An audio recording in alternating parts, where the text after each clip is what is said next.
ಬೀದಿ ನಾಯಿಗಳ ಕಾಟದಿಂದ ರೋಸಿ ಹೋದ ಜನರಿಗೆ ನೆಮ್ಮದಿ ಕೊಡಲು ಜಿಲ್ಲಾಡಳಿತ ಮುಂದಾಗಿದ್ದು ಬೀದಿ ನಾಯಿಗಳಿಗೆ ಶೆಲ್ಟರ್ ನಿರ್ಮಾಣ ಸಿದ್ಧತೆ ನಡೀತಾ ಇದೆ. ಆದರೆ ಇದೀಗ ಬೀದಿ ನಾಯಿಗಳ ಶೆಲ್ಟರ್ ನಿರ್ಮಾಣಕ್ಕೆ ಉಪ್ಪೂರು ಗ್ರಾಮಸ್ಥರು ವಿರೋಧವನ್ನ ವ್ಯಕ್ತಪಡಿಸಿದ್ದಾರೆ. ಈ ಹಿನ್ನೆಲೆ ಇಂದು ಉಡುಪಿ ಜಿಲ್ಲಾಧಿಕಾರಿ ಕಚೇರಿಯ ಎದುರು ಪ್ರತಿಭಟನೆ ಕೂಡ ನಡೆಯಿತು. ಉಡುಪಿ ಜಿಲ್ಲೆಯ ಉಪ್ಪೂರಿನಲ್ಲಿ 9 ಎಕರೆ ಪ್ರದೇಶದಲ್ಲಿ ಬೀದಿ ಬದಿ ನಾಯಿಗಳಿಗೆ ಶೆಲ್ಟರ್ ನಿರ್ಮಾಣ ತಯಾರಿ ಕಾರ್ಯ ನಡೀತಾ ಇದೆ. ಕೆಲವೇ ತಿಂಗಳುಗಳಲ್ಲಿ ಶೆಲ್ಟರ್ ಅನ್ನ ನಿರ್ಮಿಸುತ್ತೇವೆ ಎಂದಿರುವ ಜಿಲ್ಲಾಡಳಿತ ಸುಮಾರು 18,000 ಬೀದಿ ನಾಯಿಗಳನ್ನ ಸಾಕಲು ವ್ಯವಸ್ಥೆಯನ್ನ ಮಾಡಲಾಗ್ತಾ ಇದೆ.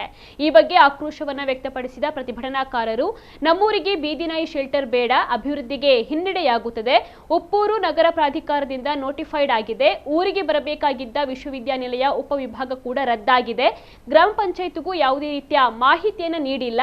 ಉಪ್ಪೂರು ಗ್ರಾಮದ ಬಡ ಜನರಿಗೆ ಭೂಮಿ ಕೊಡಿ, ಹಕ್ಕುಪತ್ರ ಕೊಡಿ, ಮೊದಲು ಜನರ ಕಾಳಜಿ, ನಂತರ ನಾಯಿ ಶೆಲ್ಟರ್ ಅನ್ನ ಮಾಡಿ ಎಂದು ಪ್ರತಿಭಟಿಸಿದರು. ಬೀದಿ ನಾಯಿ ಶೆಲ್ಟರ್ ಯೋಜನೆ ಬೇರೆ ನಿರ್ಜನ ಪ್ರದೇಶಕ್ಕೆ ವರ್ಗಾವಣೆ ಮಾಡುವಂತೆ ಒತ್ತಾಯಿಸಿ ಅಪರ ಜಿಲ್ಲಾಧಿಕಾರಿಗೆ ಮನವಿಯನ್ನ ಸಲ್ಲಿಸಿದರು.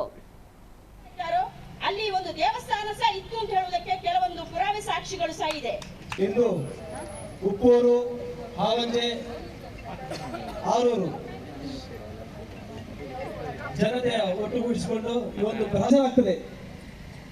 ಒಂದು ಹಂತದಲ್ಲಿ ಸುಪ್ರೀಂ ಕೋರ್ಟ್ ಆದೇಶ ಮಾಡಿತ್ತು, ಆದರೆ ಪ್ರಾಣಿ ದಯಾ ಸಂಘದವರು ಇಲ್ಲ